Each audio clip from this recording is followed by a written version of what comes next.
అధ్యాయం 7 పాఠం 6 నేర్చుకునేందుకు పనిచేయండి, డబ్బు కోసం పనిచేయకండి. 1995లో సింగపూర్ నుంచి వెలువడే ఒక వార్తాపత్రికకి నేను ఇంటర్వ్యూ ఇచ్చాను. ఆ పేపర్ తరపున వచ్చిన విలేకరి ఒక యువతి. సరిగ్గా టైంకే వచ్చింది. వెంటనే నన్ను ఇంటర్వ్యూ చేయటం ప్రారంభించింది. ఒక ఖరీదైన హోటల్ లాబీలో మేమిద్దరం కూర్చుని కాఫీ తాగుతూ సింగపూర్ కి నా రాక ప్రయోజనాన్ని గురించి చర్చించుకున్నాం. సింగపూర్ లో వేదిక మీద జిగ్ జిగ్లర్ నేను మాట్లాడవలసి ఉంది. అతను ప్రేరణ గురించి, నేను ధనికుల రహస్యాల గురించి మాట్లాడాల్సి ఉంది. ఏదో ఒక రోజు నాకు కూడా మీలాగా ప్రఖ్యాత రచయితగా అవ్వాలని ఉంది అంది విలేకరి. ఆమె వార్తాపత్రికకి రాసిన కొన్ని వ్యాసాలను నేను చదివాను. అవి నాకు బాగా నచ్చాయి. ఆమెది మంచి శైలి, స్పష్టంగా నిర్మోహమాటంగా చెప్పదలుచుకున్నది చెబుతుంది. ఆమె వ్యాసాలు చదివే వారిని ఆకట్టుకుంటాయి. మీ శైలి చాలా గొప్పగా ఉంటుంది. మరి మీ కళని నిజం చేసుకోవటానికి ఆటంకమేముంది అన్నాను. నేను రాసే వ్యాసాలకి ఒక లక్ష్యం ఉన్నట్లు తోచదు అందామె నెమ్మదిగా. అందరూ నా నవలలు అద్భుతంగా ఉన్నాయని పొగుడుతారు, కానీ ఆ తర్వాత ఏమీ జరగదు. అందుకని నేను వార్తాపత్రిక ఉద్యోగాన్నే అంటిపెట్టుకుని ఉన్నాను. కనీసం ఇందులో దొరికే జీతంతో నా అవసరాలు తీర్చుకోగలుగుతున్నాను. మీరు నాకేమైనా సలహా ఇవ్వగలరా అంది మళ్ళీ తనే. తప్పకుండా. సింగపూర్ లో నా స్నేహితుడు ఒక స్కూల్ నడుపుతున్నాడు. అక్కడ అతను అమ్మకాలు ఎలా చేయాలనే దాని గురించి శిక్షణ ఇచ్చే క్లాసులు తీసుకుంటాడు. ఆ క్లాసులు సింగపూర్ లోని పెద్ద పెద్ద కంపెనీల కోసం కూడా నడుపుతాయి. ఆ క్లాసుల్లో ఒక దానికి మీరు హాజరు కాగలిగితే మీరు మీ వృత్తిలో చాలా పైకి ఎదగలరు అన్నాను ఉత్సాహంగా. ఆమె బిగుసుకుపోయింది. అంటే అమ్మతో నేర్చుకోవటానికి నేను స్కూల్కి వెళ్లాలని అంటున్నారా మీరు అంది. నేను అవునని తలాడించాను. ఏమిటి, మీరు హాస్యంగానే ఆడటం లేదు కదా? మళ్ళీ నేను కాదన్నట్టు తలాడించి, నేనన్న దాంట్లో తప్పేముంది అన్నాను. నేను ఇప్పుడు వెనక్కి తగ్గే ప్రయత్నం చేయసాగాను. ఆమెకు కోపం వచ్చింది. నేను ఏమీ అనకుండా ఉండవలసిందని అనుకోసాగాను. సహాయం చేద్దామనే ఉద్దేశంతో నేనిచ్చిన సలహాని సమర్థించుకోసాగాను. నేను ఇంగ్లీష్ సాహిత్యంలో ఎంఏ పట్టా పుచ్చుకున్నాను. నేను అమ్మకందారుగా శిక్షణ పొందేందుకు స్కూల్కి వెళ్లేందుకు వెళ్తాను. నేను ఒక వృత్తిలో నిపుణురాలిని. నేను స్కూల్కి వెళ్లి నా వృత్తి విద్యలో శిక్షణ పొందను. అమ్మకందారుగా పనిచేయటం ఇష్టం లేకే నేను ఆ పని చేశాను. నాకు అమ్మకందారులంటే అసహ్యం. వాళ్ళకి కావాల్సిందల్లా డబ్బు ఒక్కటే. మరైతే నేను అమ్మకం గురించి ఎందుకు నేర్చుకోవాలి చెప్పండి? ఆమె విసురుగా తన బ్రీఫ్ కేస్ సర్దుకోసాగింది. ఇంటర్వ్యూ అయిపోయింది. కాఫీ టేబుల్ మీద నేనెంతకు ముందెప్పుడో రాసిన బెస్ట్ సెల్లర్ పుస్తకం ఉంది. పుస్తకాన్ని తన నోట్ పుస్తకంలో ఆమె రాసుకున్న వివరాలని నేను చేత్తో తీసి పట్టుకుని, మీరు దీన్ని చూస్తున్నారా అన్నాను ఆమె నోట్స్ చూపిస్తూ. ఆమె ఆ పేపర్స్ చూసి ఏమీ అర్థం కాకపోయేసరికి ఏమిటి అంది. మళ్ళీ నేను కావాలని ఆమె నోట్స్ కేసు చూపించాను. ఆ నోటు పుస్తకంలో ఆమె రాబర్ట్ కియోసాకి బెస్ట్ సెల్లింగ్ రచయిత అని రాసుకుంది. ఇందులో బెస్ట్ సెల్లింగ్ రచయిత అని రాశారు, బెస్ట్ రైటింగ్ అని రాయలేదు అన్నాను. వెంటనే ఆమె కళ్ళు విప్పార్చి చూసింది. నేను ఘోరంగా రాస్తాను. మీరు గొప్ప రచయిత. నేను అమ్మకాల శిక్షణ ఇచ్చే స్కూల్కి వెళ్ళాను. మీ దగ్గర ఎంఏ డిగ్రీ ఉంది. ఆ రెండింటిని జోడిస్తే మీకు ఒక బెస్ట్ సెల్లింగ్ రచయిత దొరుకుతాడు. అతను బెస్ట్ రైటింగ్ రచయిత కూడా అవుతాడు. ఆమె కళ్ళు నిప్పులు కురిపించాయి. అమ్మకాలు నేర్చుకునే హీన స్థితికి నేనెన్నడూ దిగజారను. మీలాంటి వాళ్ళు రచనలు చేయటానికి పనికిరారు. నేను రాయటంలో శిక్షణ పొందిన దాన్ని. నా వృత్తి రాయటం. మీరు సేల్స్ మ్యాన్. ఇది అన్యాయం అందామె. ఆమె తను రాసుకున్న నోట్స్ తీసుకుని పెద్ద గాజు తలుపులోంచి గబగబా బయటకు వెళ్లిపోయింది. బయట సింగపూర్ వాతావరణంలో ఒక్కపోతగా ఉంది. కానీ మర్నాడు పొద్దున్న వార్తాపత్రికలో నా గురించి బాగానే రాసింది. ఈ ప్రపంచం తెలివైన, ప్రతిభ ఉన్న, విద్యావంతులైన వారితో నిండి ఉంది. వాళ్ళు మనకి రోజు కలుస్తూనే ఉంటారు. వాళ్ళు మన చుట్టూ ఉన్నారు. కొన్ని రోజుల క్రితం నా కారు సరిగ్గా నడవటం మానేసింది. నేను దాన్ని ఒక గ్యారేజ్ కి తీసుకువెళ్లాను. అక్కడ వయసులో ఉన్న ఒక మెకానిక్ కొన్ని నిమిషాల్లోనే దాన్ని బాగు చేశాడు. కేవలం ఇంజిన్ చప్పుడు విని లోపం ఏమిటో అతను ఇట్టే కనిపెట్టాడు. నేను నిర్ఘాంతపోయాను.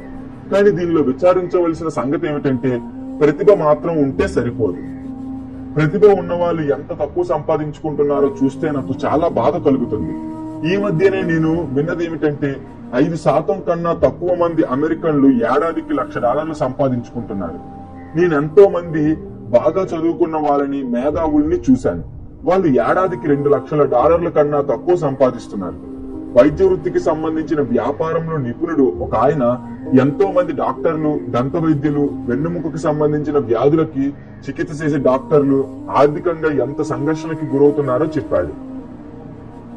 వాళ్ళు డిగ్రీ తీసుకున్న వెంటనే డాలర్ల వర్షం వచ్చి పడుతుందని నేను ఇన్నాళ్ళు అనుకునేవాడిని. ఈ వ్యాపార సలహాదారే నాకు గొప్ప సంపద నుంచి వాళ్ళు ఒకే ఒక నైపుణ్యం దూరంలో ఉన్నారు అనే వాక్యాన్ని చెప్పాడు. ఈ వాక్యానికి అర్థం ఏమిటంటే చాలా మంది ఇంకో విషయం నేర్చుకోవాల్సిన అవసరం ఉందని, ఆ నేర్పు మీద పట్టు సాధించగలిగితే వాళ్ళ ఆదాయం ఎంతో వేగంగా పెరుగుతుందని నేను ఇంతకు ముందే చెప్పాను. అకౌంటింగ్, పెట్టుబడి పెట్టడం, అమ్మటం, చట్ట పరిజ్ఞానం అన్ని కలిస్తేనే ఆర్థిక పరమైన తెలివితేటలు అబ్బుతాయి. ఆ 4 సాంకేతిక నైపుణ్యాలని కలిపితే డబ్బుతో డబ్బును తయారు చేయటం తేలికవుతుంది. డబ్బు దగ్గరకు వచ్చేసరికి అందరికీ తెలిసిన ఒకే ఒక నేర్పు కష్టపడి పని చేయటమే. ఈ నేర్పులన్నీ ఒకచోటే కలగలిసి ఉండటానికి ఆ వార్తాపత్రిక నుంచి వచ్చిన యువ రచయిత ఒక గొప్ప ఉదాహరణ. ఆమె శ్రద్ధగా అమ్మకాలని, మార్కెటింగ్ కి అవసరమయ్యే నైపుణ్యాలని నేర్చుకుంటే ఆమె ఆదాయం అద్భుతంగా పెరిగిపోతుంది. నేనే ఆమె స్థానంలో ఉంటే ప్రకటనలు ఇవ్వటం, కాపీ రైటింగ్, అమ్మకాలు చేయటంలోనూ పాఠాలు నేర్చుకునేవాడిని. ఆ తర్వాత వార్తాపత్రికలో పనిచేయటానికి బదులు నేను ఏదైనా ప్రకటనల సంస్థలో ఉద్యోగం వెతుక్కునేవాడిని. ఒకవేళ అక్కడ జీతం తక్కువ ఇచ్చినా ఆమె విజయవంతమైన ప్రకటనల్లో షార్ట్ కట్ల ద్వారా సమాచారాన్ని ఎలా అందింపవచ్చు అనే విషయం నేర్చుకుని ఉండేది. అలాగే అలా ముఖ్యమైన పౌర సంబంధాలు ఎలా నిర్వహించాలనే నైపుణ్యాన్ని కూడా నేర్చుకునేది. ఉచితంగా ప్రచారం లభించడం ద్వారా లక్షలకి లక్షలు ఎలా సంపాదించవచ్చో నేర్చుకునేది. ఆ తర్వాత రాత్రిళ్ళు, శనాది వారాలు ఆమె తను రాయదలుచుకున్న గొప్ప నవలని రాసుకోగలిగే ఉండేది. ఆ నవల పూర్తయ్యేసరికి దాన్ని అమ్మే నైపుణ్యం ఆమెకు దొరికేది. ఆ తర్వాత కొద్ది సమయంలోనే ఆమె ఒక బెస్ట్ సెల్లింగ్ రచయితగా పేరు తెచ్చుకునేది. నేను నా మొదటి పుస్తకాన్ని if you want to be rich and happy don't go to school రాసినప్పుడు ఒక ప్రచురణకర్త పుస్తకం శీర్షికని ఎకనామిక్స్ ఆఫ్ ఎడ్యుకేషన్ అని మార్చమని నాకు సలహా ఇచ్చాడు. అప్పుడు నేను ఆ ప్రచురణకర్తతో అలాంటి పేరు పెడితే నేను 2 పుస్తకాలు అమ్మగలుగుతానని, ఒకటి నా కుటుంబము, రెండోది నా స్నేహితుడు కొంటాడని అన్నాను. కానీ దాంతో చిక్కేమిటంటే వాళ్ళు నేను ఆ పుస్తకాన్ని ఉచితంగా ఇవ్వాలని అనుకుంటారు. If you want to be rich and happy don't go to school అనే వివాదాస్పదమైన శీర్షికని నేను ఎంచుకోవటానికి కారణం ఏమిటంటే దానికి బోలెడంత ప్రచారం లభిస్తుంది. నేను చదువు సంధ్యల్ని సమర్థిస్తాను, వాటిని ఎప్పటికప్పుడు సంస్కరించాలని కూడా నమ్ముతాను. లేకపోతే మన తాతల నాటి విద్యా వ్యవస్థని మార్చవలసిన అవసరం గురించి అంత గట్టిగా ఎందుకు పట్టుబడతాను? అందుకని నన్ను ఎక్కువగా టీవీల్లో చూపించి రేడియో కార్యక్రమాల్లో పాల్గొనేటట్టు చేసే శీర్షికని ఎంచుకున్నాను. నాకు వివాదాల్లో ఇరుక్కోవటం అంటే ఇష్టం. చాలా మంది ఎందుకు పనికిరాని వాడినని అనుకున్నారు, కానీ నా పుస్తకం అమ్ముడవుతూనే ఉంది. 1969లో నేను యుఎస్ మర్చెంట్ మెరైన్ అకాడమీలో డిగ్రీ తీసుకున్నప్పుడు మా నాన్న చాలా సంతోషించాడు. స్టాండర్డ్ ఆయిల్ ఆఫ్ కాలిఫోర్నియా నాకు తమ ఆయిల్ ట్యాంకర్ నౌకాదళంలో 3rd మేట్ గా ఉద్యోగం ఇచ్చింది. నాతో పాటు చదువుకున్న మిగతా కుర్రాళ్ల కన్నా నా జీతం తక్కువ, కానీ కాలేజీ ముగిసిన వెంటనే ఏదో ఒక ఉద్యోగం దొరికింది కదా అని అనుకున్నాం. నా మొదటి జీతం ఏడాదికి $42,000, అందులో ఓవర్ టైం కూడా కలిసింది. నేను ఉద్యోగం చేయవలసింది 7 నెలలు మాత్రమే, అంటే మిగతా 5 నెలలు సెలవు. నేను కావాలనుకుంటే ఇంకో సహాయక నౌకా వ్యాపార కంపెనీలో చేరి వియత్నాం కి వెళ్లి ఉండేవాణ్ణి. 5 నెలలు సెలవు తీసుకోకుండా పనిచేసి నా ఆదాయాన్ని 2 చేసుకుని ఉండేవాణ్ణి. నాకు నా ఉద్యోగంలో ఎంతో పైకి ఎదిగే అవకాశాలున్నప్పటికీ నేను రాజీనామా చేసి విమానం నడపడం నేర్చుకోవటం కోసం మెరైన్ కార్ప్స్ లో చేరాను. మా నాన్న విపరీతంగా బాధపడ్డాడు. రిచ్ డాడ్ మాత్రం నన్ను అభినందించాడు. స్కూల్లోనూ పనిచేసే చోట కూడా అందరూ కోరుకునేది ప్రత్యేక నైపుణ్యాన్ని సంపాదించాలని. అంటే ఎక్కువ డబ్బు సంపాదించాలన్నా, పదోన్నతి కావాలనుకున్నా ప్రత్యేక నైపుణ్యం అవసరం. అందుకే డాక్టర్లు తమ చదువు అయిన వెంటనే ఆర్థోపెడిక్స్ కానీ పిడియాట్రిక్స్ కానీ తీసుకోవాలనుకుంటారు. అకౌంటెంట్లు, ఆర్కిటెక్ట్లు, వకీళ్లు, పైలట్లు వంటి అనేక మంది కూడా ఇదే కోరుకుంటారు. నా చదువుకున్న నాన్న కూడా దీన్నే నమ్మాడు. అందుకే ఆయన డాక్టరేట్ పొందగానే పులకించిపోయాడు. తక్కువ విషయాల గురించి ఎంత ఎక్కువగా చదువుకుంటే స్కూళ్లు వాళ్ళకి అంత పెద్ద డిగ్రీలను బహుకరిస్తాయని ఆయన తరచూ అంటుండేవాడు. రిచ్ డాడ్ దీనికి పూర్తిగా విరుద్ధంగా ఆలోచించమని నన్ను ప్రోత్సహించాడు. నువ్వు ఎక్కువ విషయాల గురించి కొద్దిగా తెలుసుకో అని సలహా ఇచ్చేవాడు. అందుకే నేను ఆయన కంపెనీలో చాలా ఏళ్ల పాటు వేర్వేరు విభాగాల్లో పనిచేశాను. కొన్నాళ్ళు అకౌంటింగ్ శాఖలో పనిచేశాను. నేను ఏనాటికి అకౌంటెంట్ కాలేకపోయినప్పటికీ ఆయన నన్ను ఆ శాఖకి సంబంధించిన విషయాన్ని స్థూలంగా అర్థం చేసుకోమని అన్నాడు. అక్కడి వృత్తి మాండలికాన్ని నేను పట్టుకోగలుగుతానని, ఏది ముఖ్యమో ఏది కాదో తెలుసుకోగలనని రిచ్ డాడ్కి తెలుసు. నేను వైటర్లకి సహాయకుడిగాను భవన నిర్మాణాల్లోనూ పనిచేశాను. అదే విధంగా సేల్స్, రిజర్వేషన్లు, మార్కెటింగ్ లోనూ పనిచేశాను. ఆయన మైక్ ని నన్ను మంచి పనిమంతులుగా తయారు చేసాగాడు. అందుకే ఆయన తన బ్యాంకర్లతో, లాయర్లతో, అకౌంటెంట్లతో, బ్రోకర్లతో మీటింగులు జరిపినప్పుడు నేను మైక్ అక్కడ ఉండాలని పట్టుపట్టేవాడు. తన సామ్రాజ్యంలోని ప్రతి అంశం గురించి మేము కొద్దో గొప్ప తెలుసుకోవాలని ఆయన అనుకునేవాడు. పెద్ద జీతం ఇచ్చే స్టాండర్డ్ ఆయిల్ కంపెనీని నేను వదిలేసినప్పుడు నా చదువుకున్న తండ్రి నన్ను తన దగ్గర కూర్చోపెట్టుకుని తన మనసులోని మాటలన్నీ చెప్పాడు. నేను చెప్పేది విని ఆయన నిర్ఘాంతపోయాడు. పెద్ద జీతం ఇచ్చే ఉద్యోగం నేను ఎందుకు వదిలిపెట్టాలనుకుంటున్నానో ఆయనకి అర్థం కాలేదు. ఆ ఉద్యోగంలో మంచి జీతమే కాక ఎన్నో లాభాలు, సెలవులు, పైకి వెళ్లే అవకాశాలు ఉన్నాయి. మరి ఒక రోజు సాయంత్రం ఆయన నన్ను ఉద్యోగం ఎందుకు వదిలేశావు అని అడిగినప్పుడు ఎంతో ప్రయత్నించి కూడా నేను ఆయనకి సరైన సమాధానం చెప్పలేకపోయాను. నా తర్కం, ఆయన తర్కం వేరేరుగా ఉన్నాయి. అసలు పెద్ద సమస్య ఏమిటంటే నా తర్కం నాది కాదు, నా రిచ్ డాడ్ది. నిలకడైన ఉద్యోగం మా నాన్న ఉద్దేశంలో తిరుగులేనిది. నేర్చుకోవటం అనేది నా రిచ్ డాడ్ దృష్టిలో అన్నిటికన్నా ముఖ్యం. చదువుకున్న మా నాన్న నేను నౌకా అధికారిగా అవటానికి స్కూల్కి వెళ్లి చదువుకున్నానని అనుకున్నాడు. నేను స్కూల్కి వెళ్లి చదువుకున్నది అంతర్జాతీయ వాణిజ్యం గురించి నేర్చుకోవటానికని నా రిచ్ డాడ్కి తెలుసు. అందుకని చదువుకునేటప్పుడు ఫార్ ఈస్ట్, పసిఫిక్, దక్షిణం వైపు ప్రయాణమయ్యే సరుకుల ఓడల్లోనూ ప్రయాణికుల ఓడల్లోనూ పనిచేశాను. యూరోప్ కి వెళ్లే ఓడల్లో కాకుండా పసిఫిక్ ప్రాంతం వైపు వెళ్లి ఉండమని మా రిచ్ డాడ్ పదే పదే చెప్పేవాడు.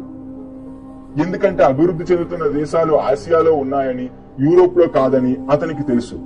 నాతో పాటు చదువుకున్న చాలా మంది మైక్ తో సహా వాళ్ళ ఇళ్లలో పార్టీలు అంటున్న సమయంలో నేను Japan, Taiwan, Thailand, Singapore, Hong Kong, Vietnam, Korea, Tahiti, Samoa, Philippines దేశాల్లోని వర్తకం, ప్రజలు, వ్యాపార శైలి, సంస్కృతికి సంబంధించిన విషయాలు అధ్యయనం చేయటం సాగించాను. నా చదువుకున్న తండ్రికి నేను నా పాత ఉద్యోగం వదిలేసి మెరైన్ కార్ప్స్ లో చేరాలని ఎందుకు నిర్ణయించుకున్నానో అర్థం కాలేదు. నేను అతనితో విమానం నడపడం నేర్చుకోవాలని ఉందని అన్నాను. కానీ నిజానికి ట్రూప్స్ కి నాయకత్వం వహించడం ఎలాగో తెలుసుకోవాలని అనుకున్నాను. ఒక కంపెనీని నడపటంలో అతి కష్టమైన పని మనుషుల చేత పని చేయించటం అని మా రిచ్ డాడ్ నాకు వివరించాడు. అతను ఆర్మీలో 3 సంవత్సరాలు పనిచేశాడు. నా చదువుకున్న తండ్రి ఆర్మీ ఉద్యోగంలోంచి విడుదల చేయబడ్డాడు. ప్రమాదకరమైన పరిస్థితుల్లో నాయకత్వం ఎలా వహించాలో మా రిచ్ డాడ్ నాకు చెప్పాడు. ఇక నువ్వు నేర్చుకోవలసింది నాయకత్వం గురించి అన్నాడు అతను. నువ్వు మంచి లీడరు కాకపోతే నిన్ను వెనక నుంచి కాల్చేస్తారు. వ్యాపారంలోనూ అదే చేస్తారు. 1973లో వియత్నాం నుంచి వెనక్కి తిరిగి వచ్చాక విమానంలో ప్రయాణం ఇష్టమైనప్పటికీ కమిషన్ నుంచి రాజీనామా చేశాను. జెరాక్స్ కార్పొరేషన్ లో నాకు ఉద్యోగం దొరికింది. అందులో చేరాను. లాభాల కోసం మాత్రం కాదు. నేను సిగ్గుపడే మనిషిని. ఈ ప్రపంచంలో అన్నింటికన్నా ఎక్కువగా నన్ను భయపెట్టే విషయం ఒక వస్తువుని అమ్మటం అనే ఆలోచన. అమెరికాలో అమ్మకాల్లో శిక్షణ ఇచ్చే కార్యక్రమాలు నిర్వహించడంలో జెరాక్స్ సంస్థ ఎంతో పేరు పొందింది. రిచ్ డాడ్ నన్ను చూసి గర్వపడ్డాడు. మా చదువుకున్న నాన్న నన్ను చూసి సిగ్గుపడ్డాడు. ఆయన మేధావి అవ్వడం వలన సేల్స్ మ్యాన్ తనకన్నా తక్కువ స్థాయికి చెందిన వాళ్ళని అనుకునేవాడు. నేను 4 ఏళ్లు జెరాక్స్ పనిచేశాక ఇళ్లకి వెళ్లి తలుపులు తట్టి వాళ్ళ చేత అక్కర్లేదని అనిపించుకోవటానికి భయపడటం మానేశాను. అమ్మకాల్లో ఒకసారి మొదటి 5గురిలో ఒకడుగా ఉన్నాను. మళ్లీ ఉద్యోగానికి రాజీనామా చేసి ఒక మంచి కంపెనీలో మరో గొప్ప కెరియర్ ని వదులుకొని ముందుకెళ్లాను. 1977లో నా మొట్టమొదటి కంపెనీని ప్రారంభించాను. రిచ్ డాడ్ నాకు మైక్ కంపెనీలను నడిపే శిక్షణ ఇచ్చాడు. అందుకే నేను ఒక కంపెనీని స్థాపించడం నేర్చుకున్నాను. నా మొట్టమొదటి ఉత్పాదన నైలాన్ వెల్క్రోతో చేసిన సంచి. విదేశాల్లో తయారు చేయబడి నేను స్కూల్కి వెళ్లిన న్యూయార్క్ లోని గోడాన్ కు ఓడలో వచ్చేదా సామాను. నా చదువు లాంఛనప్రాయంగా పూర్తయింది. నేను ఎగరగలనో లేదో పరీక్షించుకోవాల్సిన సమయం ఆసన్నమైంది. నేను ఓడిపోతే దివాళా తీస్తాను. 30 ఏళ్ల వయసులోపే దివాళా తీయటం మంచిదని మా రిచ్ డాడ్ అభిప్రాయపడ్డాడు. నువ్వు కోలుకోవటానికి చాలా టైం ఉంటుంది అన్నది అతని సలహా. నా 30వ జన్మదినం సందర్భంలో నా మొట్టమొదటి దిగుమతి సరుకు కొరియా నుంచి న్యూయార్క్ బయలుదేరింది. ఈనాడు నేను అంతర్జాతీయంగా వ్యాపారం చేస్తున్నాను. మా రిచ్ డాడ్ నన్ను చేయమని ప్రోత్సహించినట్టు అభివృద్ధి చెందుతున్న దేశాలనే వెతుక్కుంటూ ఉంటాను. ఈ రోజు నా కంపెనీ దక్షిణ అమెరికా, ఆసియా, నార్వే, రష్యాల్లో పెట్టుబడులు పెడుతుంది. జాబ్ అనే పదం జస్ట్ ఓవర్ బ్రోక్ అనే దానికి సంక్షిప్త రూపం. అంటే ఇప్పుడే అయిపోయింది, ఇక లేదు అని అర్థం. దురదృష్టవశాత్తు ఆ నలిగిన సామెత కొన్ని కోట్ల మంది జనానికి కూడా వర్తిస్తుంది. ఎందుకంటే ఆర్థిక జ్ఞానాన్ని ఒక జ్ఞానం అని స్కూల్ భావించదు. అనేక మంది శ్రమజీవులు వాళ్ళ మిత సంపాదనతోనే సర్దుకుపోతుంటారు. వాళ్ళు కష్టపడి పనిచేస్తుంటారు, బిల్లులు చెల్లిస్తూ ఉంటారు. ఇంకొక భయంకరమైన కార్యనిర్వహణ సూత్రం ఉంది.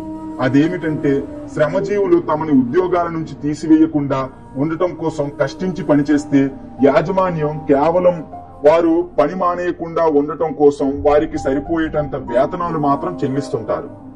అనేక కంపెనీలు ఇస్తున్న జీతాలు చూస్తుంటే అందులో కొద్దో గొప్ప నిజం ఉందని అంటాను. దాని మొత్తం ఫలితం ఏమిటంటే చాలా మంది ఉద్యోగస్తులు ముందుకు పోలేరు. ఏం చెయ్యమని వాళ్లకు నేర్పారో వాళ్ళు అలాగే చేస్తుంటారు. సురక్షితంగా ఉండే ఉద్యోగం సంపాదించుకో, స్వల్ప కాలంలో దొరికే జీతాలు, లాభాల మీద చాలా మంది తమ దృష్టి నిలుపుతారు. కానీ దీర్ఘకాలంలో తరచూ అవి వారికి ఎంతో నష్టాన్ని కలుగు చేస్తుంటాయి. దీనికి బదులు నేను యువకులందరికీ వారు ఉద్యోగం వెతుక్కునే సమయంలో ఆ ఉద్యోగంలో ఎంత రాబడి వస్తుందనేది చూడకుండా దాని ద్వారా ఏం నేర్చుకోగలరనే అంశంపై ధ్యాస ఉంచాలని సలహా ఇవ్వదలుచుకున్నాను. ప్రయాణం చేస్తున్న దారిలో ముందుకు చూసి ప్రత్యేకమైన వృత్తిని ఎంచుకునే ముందు, రాట్ రేస్ లో చిక్కుకుపోయే ముందు వాళ్ళు ఏ నైపుణ్యాలు నెరవేర్చుకోవాలనుకుంటున్నారో నిర్ణయించుకోవాలి. జీవితాంతం ఉండే బిల్లులు చెల్లిస్తూ పోతుండే ప్రక్రియలో ఓసారి జనం పడ్డాక వాళ్ళ జీవితాలు బోనులో చిక్కుకున్న ఎలక మాదిరిగా ఉండిపోతాయి. తన చిన్న కాళ్లతో కోపంగా బోనంతా పరిగెట్టుతూ ఉంటుంది. కానీ ఆ ఎలుక ఎక్కడికి పోలేదు. మర్నాడు ఇంకా అది బోనులోనే ఉంటుంది. బోన్ లాంటిది ఆ గొప్ప ఉద్యోగం. టామ్ క్రూజ్ నటించిన జెర్రీ మ్యాగ్యూర్ సినిమాలో బ్రహ్మాండమైన సంభాషణలు ఎన్నో ఉన్నాయి. అన్నింటికన్నా మర్చిపోలేని డైలాగు బహుశా నాకు డబ్బు చూపించు అనేది. కానీ నా దృష్టిలో ఎంతో నిజం ఉన్న వాక్యం వేరే ఉంది. టామ్ క్రూజ్ తన కంపెనీని వదిలిపెట్టి వెళ్తున్న దృశ్యంలో అదొస్తుంది. అతన్ని అప్పుడే ఉద్యోగం నుంచి తీసేశారు. కంపెనీలో పనిచేస్తున్న అందరినీ ఉద్దేశించి అతను ప్రశ్నిస్తాడు, నాతో ఎవరు రాదలుచుకున్నారు? అక్కడున్న అందరూ మౌనం వహిస్తారు, బిగుసుకుపోతారు. ఒకే ఒక ఆవిడ మాట్లాడుతుంది, నాకు రావాలనే ఉంది, కానీ 3 నెలల్లో నాకు ప్రమోషన్ రాబోతుంది. ఆ సినిమా మొత్తంలో బహుశా అన్నింటికన్నా ఆ వాక్యంలో ఎంతో నిజం ఉంది. బిల్లులు చెల్లించడం కోసం కష్టించి పనిచేసే వాళ్ళందరూ అనే మాట అది. మా చదువుకున్న నాన్న ప్రతి సంవత్సరము తన జీతం పెరగటం కోసం ఎదురు చూసేవాడు. ప్రతిసారి నిరాశకు లోనయ్యేవాడు. ఆ స్కూల్ కి మళ్లీ వెళ్లేవాడు, పై చదువులు చదివేవాడు, తన జీతం ఇంకొంత పెరగాలని ఆశించేవాడు. కానీ మళ్లీ అతని పరిస్థితి నిరాశజనకంగానే ఉండేది. నేను తరచూ జనాన్ని రోజంతా మీరు చేస్తున్న పని మిమ్మల్ని ఎక్కడికి తీసుకుని వెళ్తుంది అని అడిగేవాడిని. కష్టపడి పనిచేయటం వల్ల వాళ్ళకి కలిగే లాభం ఏమిటో అనేది వాళ్ళు చూసుకోవాలి. వాళ్ళ భవిష్యత్తు ఎలా ఉండబోతుంది? బోనులో చిక్కుకున్న ఎలకలాగానా? ఒకప్పుడు American association of retired people లో ఎగ్జిక్యూటివ్ డైరెక్టర్ గా పనిచేసిన సిరిల్ బ్రిక్ ఫీల్డ్ ఏమని అంటాడంటే, ప్రైవేట్ పెన్షన్ల పరిస్థితి చాలా ఘోరంగా ఉంది. అసలు చెప్పాలంటే 50% శ్రామిక వర్గానికి నేడు పెన్షన్ లేదు. అదొక్కటే చాలా విచారించవలసిన విషయం. ఇక మిగిలిన 50%లో 75 నుంచి 80% మందికి ఎందుకు సరిపోని పెన్షన్లు వస్తాయి. $55 లేక $150 లేక $300 నెలకి దొరుకుతాయి. ది రిటైర్మెంట్ మిల్ అనే తన పుస్తకంలో గ్రెగ్ ఎస్ కార్పెల్ ఇలా రాస్తాడు, నేను ఒక ప్రముఖ జాతీయ పెన్షన్ సలహాదారు సంస్థ ప్రధాన కార్యాలయానికి వెళ్లాను. మేనేజింగ్ డైరెక్టర్ ను కలుసుకున్నాను. టాప్ మేనేజ్మెంట్ వారికి ఆకర్షణీయమైన రిటైర్మెంట్ ప్లాన్లు రూపొందించడంలో ఆమె సిద్ధహస్తురాలు. తమకంటూ వేరే ఆఫీస్ గది లేని ఉద్యోగస్తులు ఏమాత్రం పెన్షన్ రాబడిని ఆశించవచ్చని నేను ఆమెను అడిగితే ఆమె చిరునవ్వు నవ్వుతూ చెప్పింది, వెండి తుపాకీ గుండు. ఏమిటి? వెండి బుల్లెట్టా, వెండి తుపాకీ గుండేంటి, ఏమిటి అని అడిగాను. ఆమె భుజాలు ఎగరేసి అంది, బేబీ బూమర్స్. అంటే రెండో ప్రపంచ యుద్ధం తర్వాత అమెరికాలో సంతానోత్పత్తి విపరీతంగా పెరిగింది. ఆ కారణంగా వాడుకొచ్చిన మాట. అంటే బేబీ బూమర్స్ తమ వద్ద తగినంత డబ్బు ఉండదని తెలిసాక వాళ్ళు తమని తాము కాల్చుకోవచ్చు. పాత డిపెండ్ రిటైర్మెంట్ ప్లాన్ కు కొత్తగా వచ్చిన 401 ప్లాన్లకు మధ్యనున్న తేడాను పార్సెల్ వివరించాడు. కొత్త ప్లాన్ లో రిస్క్ ఎక్కువ. ఈ రోజు పనిచేస్తున్న చాలా మంది విషయంలో పరిస్థితి అంత ఆశాజనకంగా లేదు. అది రిటైర్మెంట్ పరిస్థితి సంగతి. దానికి వైద్యానికి, దీర్ఘకాలం నర్సింగ్ హోమ్ లో ఉండేటందుకు అయ్యే ఖర్చులను జోడిస్తే ఆ పరిస్థితి ప్రమాదకరంగా కనిపిస్తుంది. 1995లో రాసిన తన పుస్తకంలో నర్సింగ్ హోమ్ ఫీజు సంవత్సరానికి $30,000 నుంచి $125,000 వరకు ఉంటుందని అతను సూచించాడు. తనుంటున్న ప్రాంతంలోనే ఎటువంటి హంగులు లేని ఒక నర్సింగ్ హోమ్ కి వెళ్లి అతను కనుక్కుంటే దాని ఫీజు సంవత్సరానికి 1995లో $88,000 అని తెలిసింది. ఇప్పటికే సామాజిక చికిత్స ఉన్న దేశాలలోని ఎన్నో ఆసుపత్రులు ఎవరు బతికుండాలి, ఎవరు చనిపోవాలి అన్న విషయంలో కఠినమైన నిర్ణయం తీసుకోవలసిన అవసరం ఏర్పడింది. కేవలం వ్యాధిగ్రస్తులు ఏ వయసు వాళ్ళు, వాళ్ళ దగ్గర ఎంత డబ్బుంది అన్న విషయాల మీద ఆధారపడి వాళ్ళు తమ నిర్ణయాలు తీసుకుంటారు. రోగి ముసలివాడైతే వాళ్ళు తరచూ వయస్సులో అంతకన్నా తక్కువైన వారికి వైద్య సదుపాయం కలుగజేస్తారు. పేద ముసలి రోగిని లైన్ చివరిలో ఉంచేస్తారు. కనుక సంపన్నులకు ఉన్నతమైన చదువుకునే అవకాశాలున్నట్టే ధనికులకు తమని తాము బతికించుకునే అవకాశం ఉంటుంది. డబ్బు తక్కువ ఉన్న జనం చనిపోతుంటారు. అందుకే నేను ఆశ్చర్యపోతూ ఉంటాను.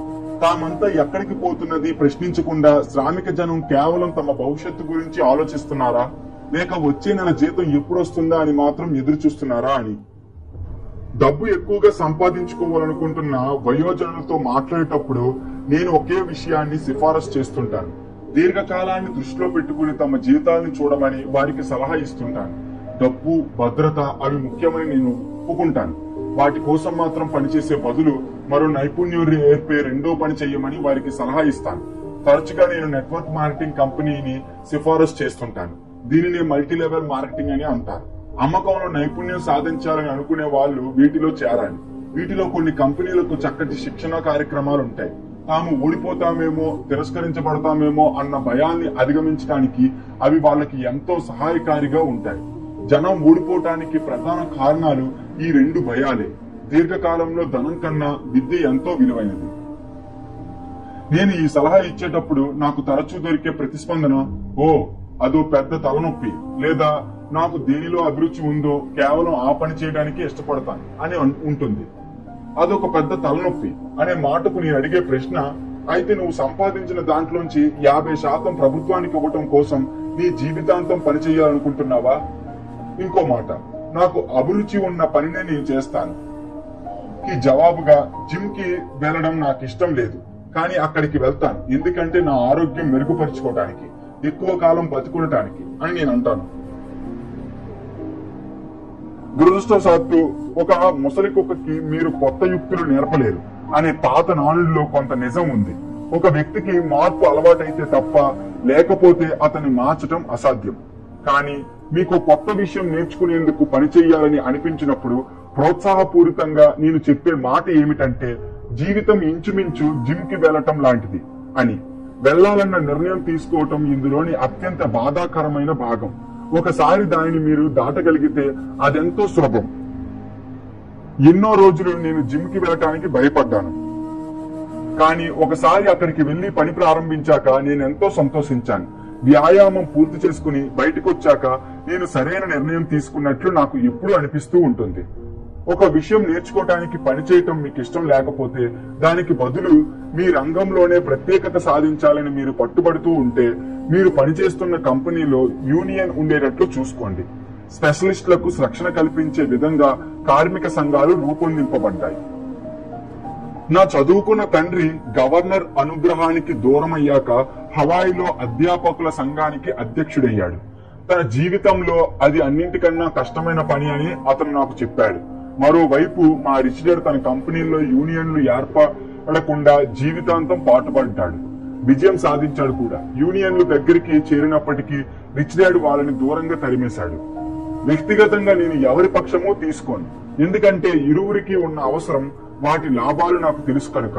స్కూలు సిఫారసు చేసినట్లు మీరు ప్రత్యేకత సాధించాలనుకుంటే కార్మిక సంఘాలు కల్పించే రక్షణ తీసుకోండి.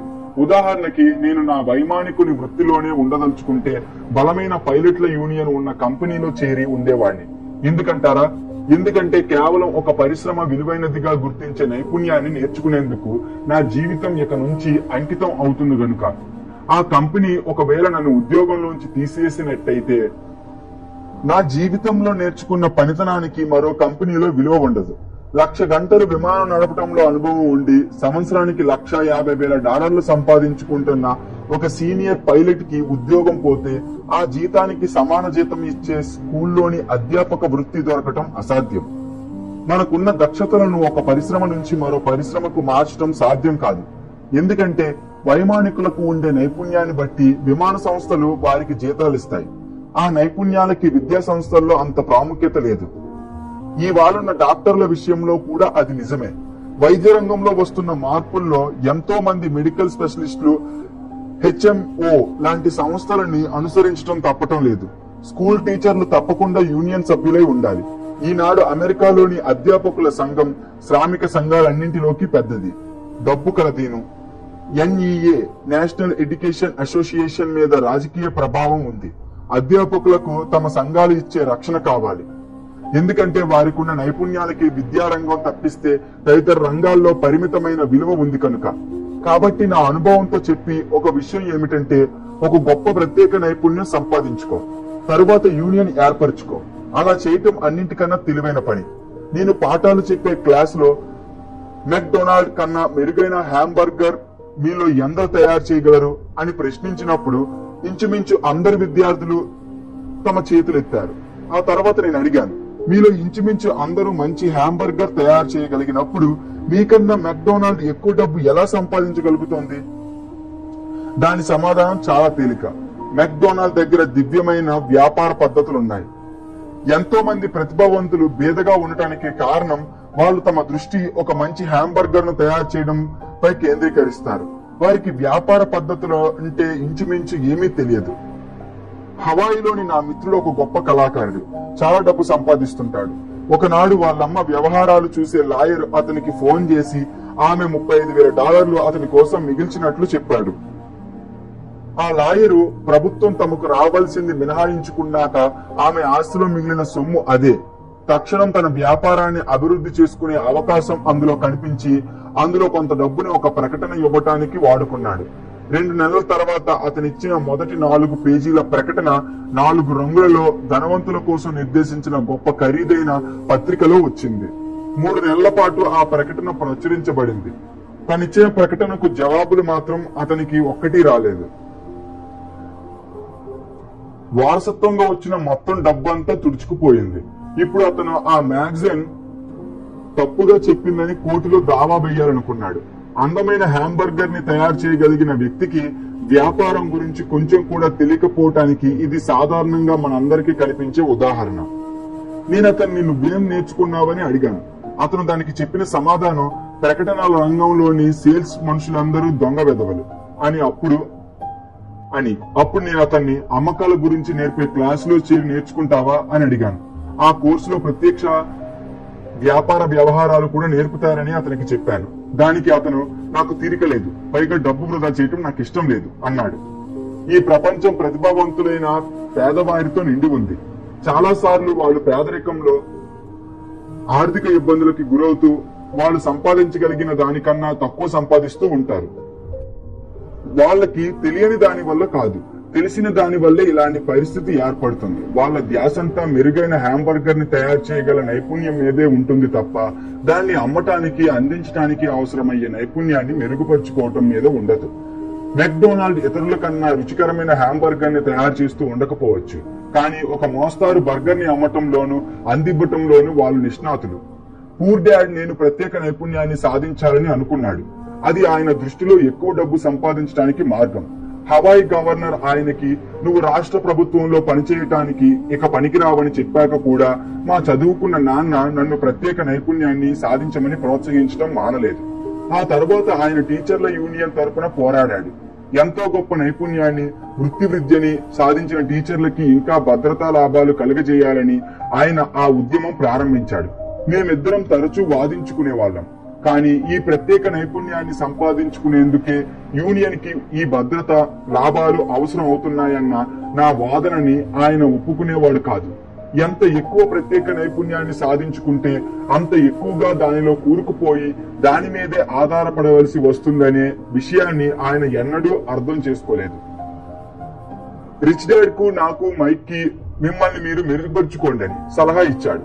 చాలా కంపెనీలు అదే చేస్తాయి. బిజినెస్ స్కూల్లో చదువు ముగించిన ఒక ప్రతిభావంతుడైన యువకులు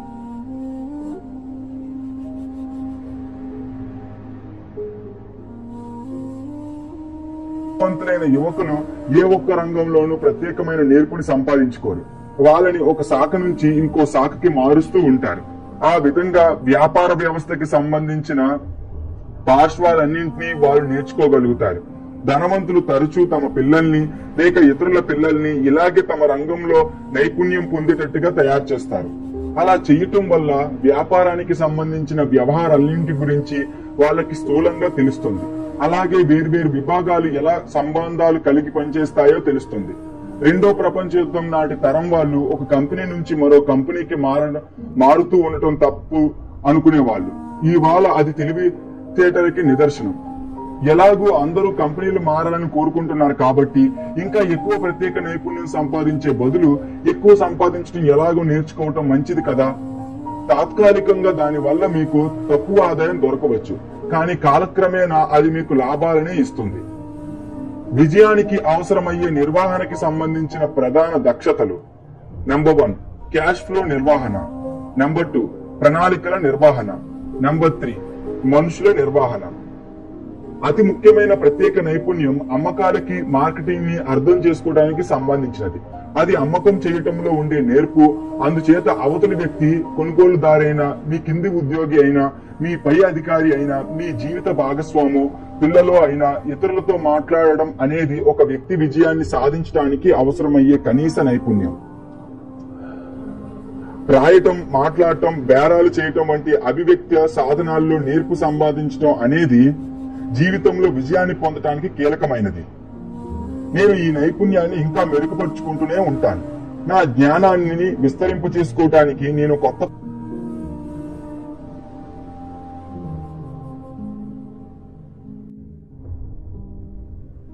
నైపుణ్యం సాధించిన కొద్దీ ఇంకా కష్టపడి పనిచేయసాగాడు. ఎంత ఎక్కువగా ప్రత్యేక నైపుణ్యాన్ని సంపాదించుకుంటే అంత ఎక్కువగా దానికి బందీ అయ్యాడు. ఆయన జీతం పెరిగింది, కానీ ఆయనకి ఎంచుకునే అవకాశాలు తగ్గిపోయాయి. ప్రభుత్వ ఉద్యోగం పోగొట్టుకున్న వెంటనే వృత్తిపరంగా తను ఎంత దుర్బలుడో ఆయన గ్రహించాడు.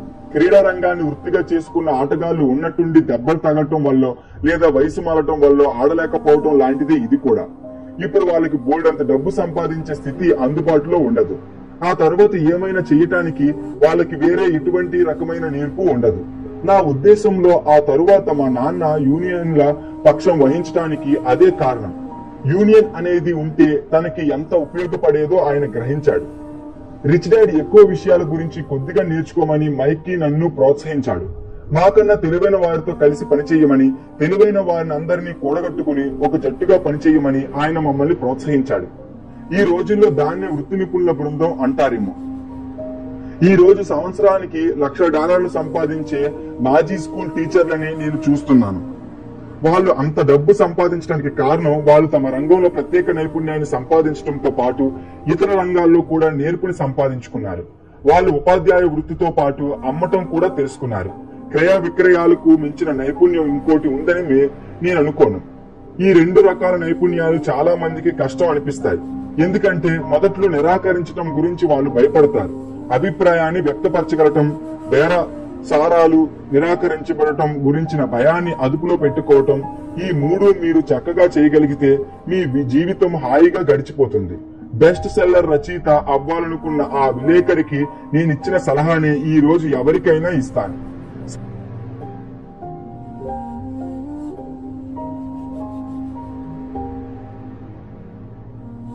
కానీ వాళ్ళు ఎదుటి వారితో చక్కగా మాట్లాడలేరు. అందుకని వాళ్ళ సంపాదన దయనీయ స్థితిలో ఉంది. ఒకే ఒక ఏడాది అమ్మటం ఎలాగో నేర్చుకోమని నేను వాళ్ళకి సలహా ఇస్తుంటాను. వాళ్ళేమీ సంపాదించలేకపోయినా వాళ్ళ అభివ్యక్తి నైపుణ్యం మెరుగవుతుందే, అది విలువ కట్టలేనిది. చక్కగా వినటమే కాక అమ్మకాలు, మార్కెటింగ్ చక్కగా చేయగలటం నేర్చుకోవటానికి మనం మంచి టీచర్లుగాను మంచి విద్యార్థులుగాను ఉండాలి. నిజమైన ధనవంతులుగా తయారవటానికి మనకి ఇవ్వటం పుచ్చుకోవటం తెలియాలి. ఆర్థికంగా కానీ వృత్తిపరంగా కానీ ఇబ్బందులకు గురైనప్పుడు ఈ ఇచ్చిపుచ్చుకోవటాల వల్ల ఏదో లోపం ఉందనే అనుకోవాలి. పేదరికంలో బతుకుతున్న వాళ్ళెంతో మందిని నేను ఎరుగుదును. కారణం వాళ్ళు మంచి టీచర్లుగా కానీ లేక మంచి విద్యార్థులుగా కానీ లేకపోవటం వల్లే. నా ఇద్దరు తల్లిదండ్రులు ఉదార స్వభావం కలవారే. ఇద్దరూ కూడా ముందుగా ఇతరులకి ఇచ్చే అలవాటున్నవారే. నేర్పటం అనేది ఇవ్వటానికి వాళ్ళు ఎంచుకున్న మార్గం. వాళ్ళు ఎంత ఎక్కువగా ఇచ్చారో అంతే ఎక్కువగా పొందారు. ఇద్దరిలో స్పష్టంగా కనిపించే ఒకే ఒక్క తేడా డబ్బు ఇవ్వటంలోనే ఉంది. నా రిచ్ డాడ్ బోల్డ్ డబ్బు దానం చేసేవాడు. చర్చికి, అనాథాశ్రమాలకి, తను స్థాపించిన సంస్థకి డబ్బిచ్చేవాడు. డబ్బు రావాలంటే డబ్బు ఇవ్వాలని ఆయనకి తెలుసు. డబ్బు దానం చేయటమే గొప్ప ధనిక కుటుంబాల అసలు రహస్యం. అందుకే rock filler foundation, Ford foundation లాంటి సంస్థలున్నాయి. వాళ్ళు సంపదని నిరంతరం తీసుకుంటూ దాన్ని మళ్లీ ఇచ్చివేస్తూ ఉండేటట్టుగా ఈ సంస్థలు రూపొందించబడ్డాయి. నా చదువుకున్న తండ్రి ఎప్పుడూ అంటూ ఉండేవాడు, నా దగ్గర అదనంగా కొంత డబ్బు చేరితే అప్పుడు దాన్ని దానం చేస్తాను. కానీ ఎప్పుడు ఆయన దగ్గర అదనంగా డబ్బు ఉండేది కాదు. అదే అసలు సమస్య. అందుకని ఇంకా ఎక్కువ డబ్బు సంపాదించడానికి ఆయన మరింత కష్టపడి పనిచేసేవాడు తప్ప డబ్బుకి సంబంధించిన అతి ముఖ్యమైన నియమాన్ని